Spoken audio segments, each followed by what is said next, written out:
Thanks for staying tuned to your station, the African Independent Television, and welcome to your program, Security Watch Africa. On this program, every week we'll bring you that information you need to keep your life safe and secured. Wherever the issue security and safety is, we'll go there and bring you the news and the information so that you keep abreast with what is happening in the security sector. Yes, I must say thank you so much and well done to the leadership, to the management of the Nigerian Army for honoring the immediate past Chief of Army Staff, late Lieutenant General Taoreed Abiodun Lagbaja.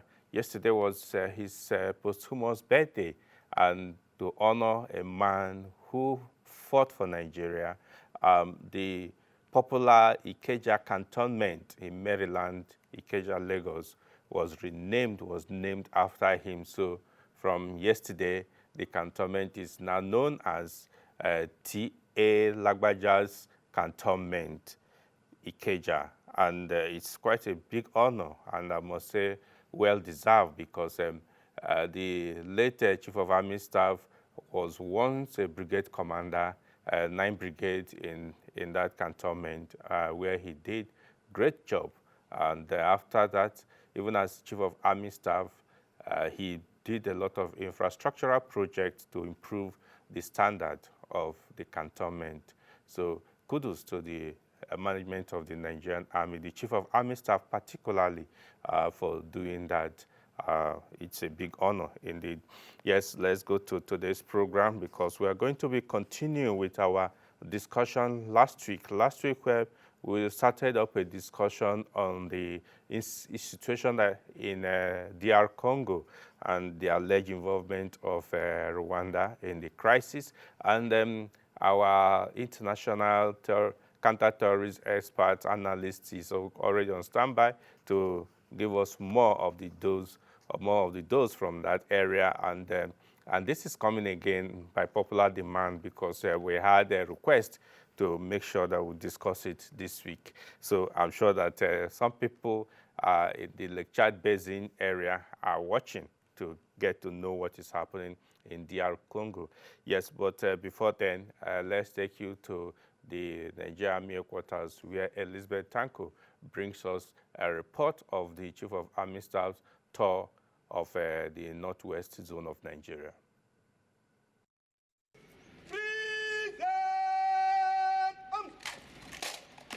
Consolidating on his sensitization agenda for officers and soldiers of the Nigerian Army, the Chief of Army Staff, Lieutenant General Olufemi Oluyede, continued his nationwide operational visits across divisions, institutions, formations, and units of the Nigerian Army. This time, the Army Chief was at the Northwest Zone of Nigeria and began the Northwest Tour from the Armed Forces Command and Staff College, AFCSC, in Jaji, Kaduna State, where he delivered a lecture titled Nigeria's National Security and Defense, Nigeria's Army's Mission Statement, and Chief of Army Staff's Command Philosophy to students of Senior Course 47 and Junior Course 99 at the AFCSC. In his lecture, General Oluyede emphasized on the need for them to work assiduously towards achieving the common goal of a united, secured, and peaceful Nigeria. I am committed and resolute in ensuring that under my guidance, the Nigerian Army remains committed and unwavering in tackling the issues facing our beloved nation. I will not safeguard Nigeria's territorial integrity must be stronger than ever, and we will tirelessly strive for excellence in guaranteeing the safety and security of all Nigerians.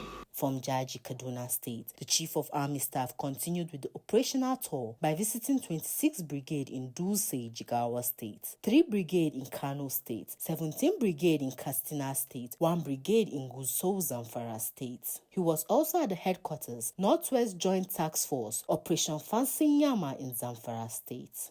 At every stop, the Army Chief reiterated his message of improved welfare for the troops and the soldiers' first mantra. We are going to do our best to ensure that your welfare is well taken care of.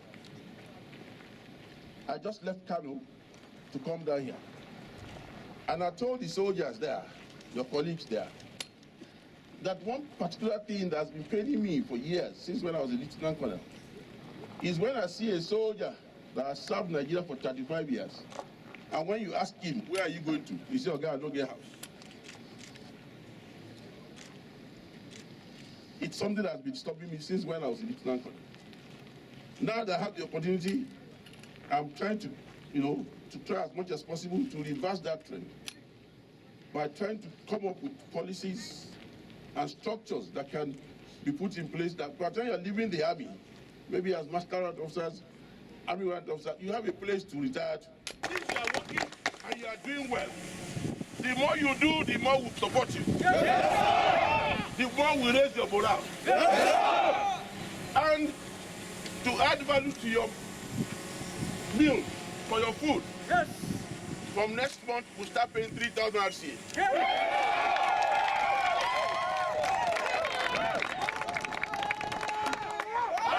So that you can be fed well. Yes. And I've told your DOC, and I know your commander very well, he will feed you well.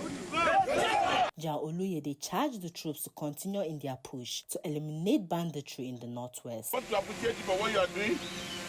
I want to tell you that I'm happy the way you are dealing with these criminals out there, all these bandits. But I want to tell you that we need to do more. Yes, sir! We need to kill all of them. Yes, sir! So that they will leave this place for us, so that we can have peace. So that we can go back to our families. Yes, sir! So that we can make Nigeria better. Yes, sir! So that all these resources we are wasting on buying vehicles, buying envelopes, we'll use it for the betterment of the soldiers. Yes, sir! Do you understand? Yes, sir! Rounding up the Northwest visit, the Army Chief returned to Jaji, Kaduna State, where he commissioned several projects towards enhancing the welfare of officers, soldiers, and their family members at the Infantry Command Center, ICC. The Infantry Model Command Secondary School, just commissioned, is indeed a beautiful edifice, and it will also be staffed with the best of teachers and other administrative staff. The goal primarily is to give our children the best education and place them in a favorable position to compete with their contemporaries in public and private schools, both home and abroad. This valuable initiative will not end here in Jaji. Similar initiatives will be replicated nationwide in identified areas of need. As I speak, the final equipping of the newly constructed Command Children's School in Daura, Katsina State, is ongoing, while renovation works are being carried out in similar institutions nationwide. These are all parts of my grand plan for the improved welfare of our troops and their families. In his remarks, the Commander Infantry Corps, Major General Abdul Khalifa Ibrahim, expressed appreciation to the Chief of Army Staff for the initiative. This event not only marks a significant milestone in our commitment to enhancing the welfare of our personnel and their families, but also reflects the unwavering dedication of our leadership to build upon the achievements of our predecessors. The focus of our Chief of Army Staff's command philosophy is clear: to consolidate the successes of past leaders and to make it a well-motivated and combat-ready force that is capable of fulfilling its constitutional responsibilities within a joint and multi-agency environment. Elizabeth Fanko, reporting for Security Watch Africa. Yeah, during the week, Security Watch Africa was in Uyo, the capital of Akwa Ibom State, to make presentation of a well-deserved commendation, honors and awards to the Executive Governor of Akwa Ibom State, Pastor Omo Eno, for being the Nigeria's most consistent security supporting governor of the year 2024. Sit back as Lucy Tawo brings us the report. In fulfillment of one of the points of the 18th Africa Security Watch Conference held in Doha, Qatar in December 2024, Security Watch Africa Initiatives (SWAI) introduced Nigeria Security Impact Recognition (NSIR). Readers of SWAI online blog www.swafricanews.com voted to select Nigeria's most consistent security supporting governor in the year 2024. Of the 36 governors of Nigeria's 36 states, the readers voted the Akwa Ibom State Governor, Pastor Umar Eno, as Nigeria's most consistent security supporting governor in the year 2024. SWAI team, led by its Chief Executive Officer, Mr. Patrick Agbambu, this week were in Uyo to formally present the Commendation Award to Governor Umar Eno. Governor Eno, while receiving the award at the Executive Chambers at the Government House, Uyo, commended SWAI for the presentation and spoke on security initiatives undertaken by his government.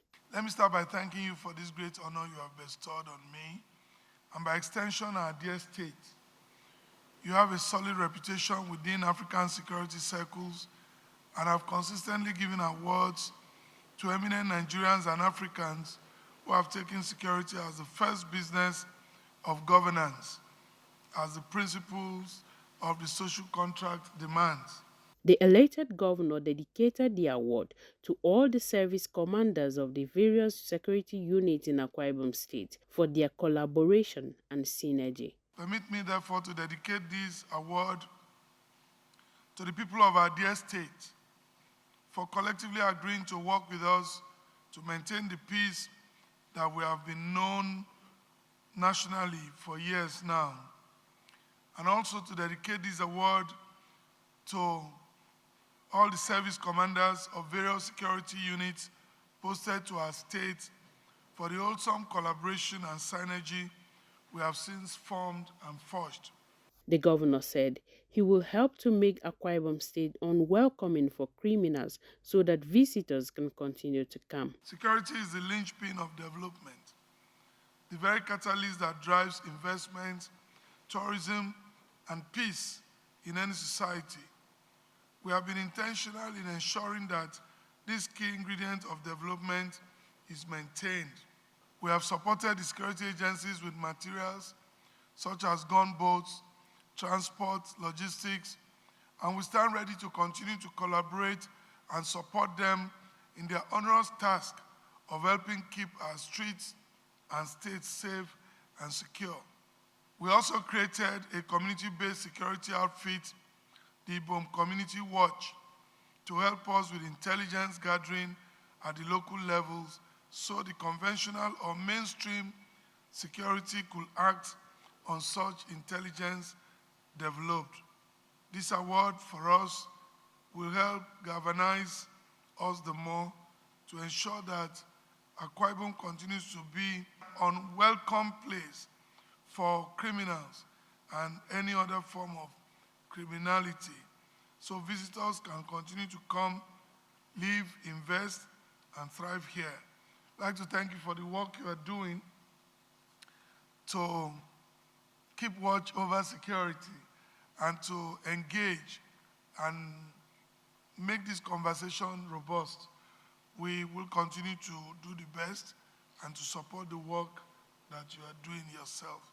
Before making the presentation, the CEO of SWAI, Mr. Patrick Agbambu, noted that without those supporting security agencies won't be able to do their jobs effectively. Without those who behind support these security services, they will not be able to do their work boldly outside. Yes, it's on record that in just maybe close to 2 years in office, you have significantly assisted the security agencies. We work closely with the security agencies so we can tell, even on our own. And through the information they have also provided to us, we were able to balance and to confirm that what the voters did say is the truth. And we do not doubt the capacity of what you have done, Your Excellency. The Armed Forces of Nigeria, through the Chief of Defense Staff himself, General Christopher Gwabi Musa, did confirm that he was also voted as the Defense Man of the Year, and he was presented his own plaque just over a week ago.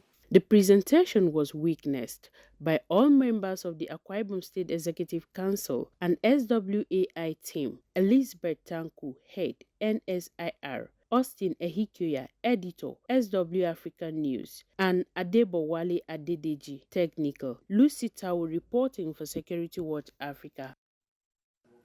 Yeah, welcome back. Yes, we'll quickly join our guests, a brother, a friend, an expert I respect so much. I call him Doctor, Dr. David Otto, because he's, in terms of intellectual capacity, he's highly loaded. It's a pleasure to have you back again, as you said last week. Thank you for having me, Mr. Patrick. Thank you to Security Watch Africa for doing such a great job in the continent, but also locally to ensure that we have a safe and secured community, and that the general population is informed of some of the challenges, but also the successes that security brings to the continent. Thank you. Thank you so much for that wonderful remarks. Yes, if the last time we spoke, just about a week ago, and now a lot has happened in that lingering crisis in DR Congo as we speak. Just put us up to date with what is happening there currently. Well, I think the situation in DRC Congo is very concerning, Mr. Patrick, and this is something which has to be given a lot of attention by the African continent. And when I talk about the African continent, I'm talking about those who have responsibility, which is the African Union. But also each country within the continent needs to pay very close attention and contribute towards a resolution of the existing conflict between the M23 rebels that have, overtaken, as we speak, two major cities in northern Kivu, which is the eastern part of DRC. They've overtaken the city of Goma, and also the city of Bukavu, which are the two most, the largest cities in eastern DRC. This is quite concerning, Patrick, because we are talking about a non-state actor that is now holding massive territory, and has driven out state hold from that area to an extent that they are organizing conferences, they are organizing talks with the local population, which is a major concern for not just DRC Congo, Patrick, but also for other countries that have non-state actors. So, for example, I think this should be something which the likes of Nigeria, the likes of the Lake Chad Basin, or if you want to call it the multinational joint task force countries, Nigeria, Cameroon, Chad, they will be very interested in understanding and also in trying to avoid a scenario where such a move by a rebel group, which has been accused Rwanda has been accused of backing the M23.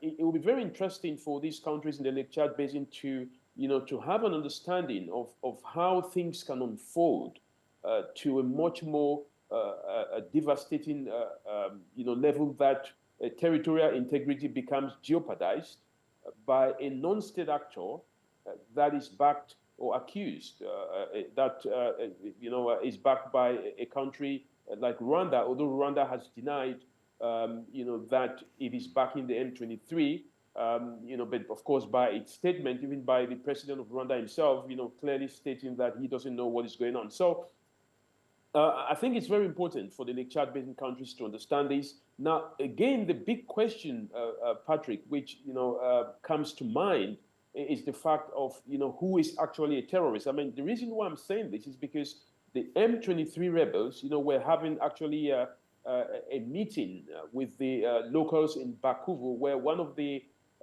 leaders of the Congo River Alliance, was about making a speech about consolidation. And there was an IED explosion. About 2 IEDs exploded and killed a number of people. And they, the M23 rebels, accused the government of Kinshasa, which is the government of the DRC Congo, of being a terrorist, government. On the other side, the government also accused them of being a terrorist. So it again begs into the question of, who is a terrorist and who is not a terrorist. So it's a very concerning issue, considering the fact that it has regional implications.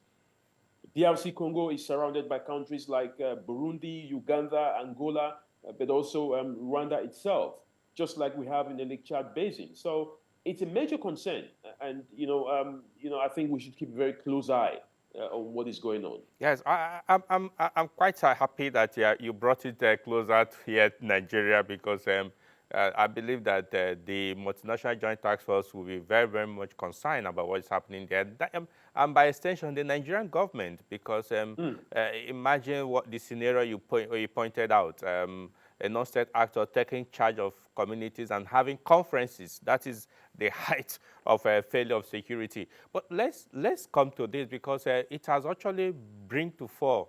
Is there really need now for us to activate, operationalize the African Standby Force? Because we noticed that the Southern Africa, the SADC group, tried to intervene to assist the DR Congo, but it has not worked. What do you think about the Standby Force, the African Standby Force? It's very necessary. It's high time that we have an African Standby Force that protects the territorial integrity of its members. And this is one of the reasons, Patrick, that we lost literally 3 members of the ECOWAS, and I'm talking about Niger, Burkina Faso, and Mali, because they accused not just ECOWAS, but the African Union of not intervening when they were experiencing the influx of non-state actors, attacks from terrorist organizations within their country, and they were saying that the ECOWAS was silent, but only had a voice when there was a military coup d'etat in response to the level of in response to the insecurity. So I think it's quite important that the African Union actually activates and looks into activating a standby force. Do I need look here in this kind of scenario? It's very, very concerning, Mr. Patrick. Remember that this is a conflict that has been going on since the genocide, unfortunate genocide that occurred in Rwanda in 1994. And up until date, we are talking about more than 100 rebel groups that are actually operating within this region and benefiting hugely from the minerals that come from this area. So it's a very huge concern. I know that the former president of Nigeria, Olusegun Obasanjo, but also the former president of Kenya, Uhuru Kenyatta, have been appointed very recently to bring to fore some sort of negotiation. So it's very concerning, Patrick. I remember in Nigeria at some point, the non-state actor Boko Haram, claimed that he had taken territory, from the Nigerian government, to a large extent, and it was a very difficult time for the Nigerian military to recuperate that. So the question now, which is very much concerning in my mind, is having taken this territory, and I'm talking about the M23 rebels, having taken this territory in Goma and Bukavu, do they have the capabilities, do they have the capacity to keep this territory? Do they have the capabilities to maintain law and order? Now, it will not be possible, in the long term for the DRC Congo to sit back and allow them, to continue to control this territory, which means we are looking at more of a bloodbath, at some point, because the DRC Congo will not allow that. Yeah. There is no country that would allow its territory to be taken, to be taken control by a non-state actor, and to keep that territory. So it's just a matter of time, but more needs to be done, and urgently. Yeah. As we're coming to the end of this discourse, let's look at, you just mentioned these 3 countries that are very important, talking about Niger, Mali, and Burkina Faso. Just recently, they said they don't want anybody carrying the ECOWAS passport will not be given the freedom as it used to be. Now they're introducing their own international passport. Is that not a total failure of diplomacy of the brotherhood that we used to have in West Africa? I mean, this is what we call the second order effect. When you make decisions, as a result of an action, then you have what you call the unintended consequence. And I believe that decisions of this nature, in terms of talking about not allowing member states with ECOWAS passports free entrance into their country, these are decisions that divide the continent further. Africa, can only be a stable continent. Each African nation can only be a sovereign state if it works hand in gloves with other member states. We are talking about a century or a time when we should be promoting the free movement of people between one country to another. We should be talking about the borderless Africa, whereby you can travel to any African country, I can travel to any African country, just like countries like Kenya have done. I'm sure that Rwanda has done the same. Several countries that have opened up their borders for their African brothers. So I think it's as a result of a reaction by these three countries who accused ECOWAS of not respecting their sovereignty, but also accused ECOWAS of working with foreign countries to destabilize their country.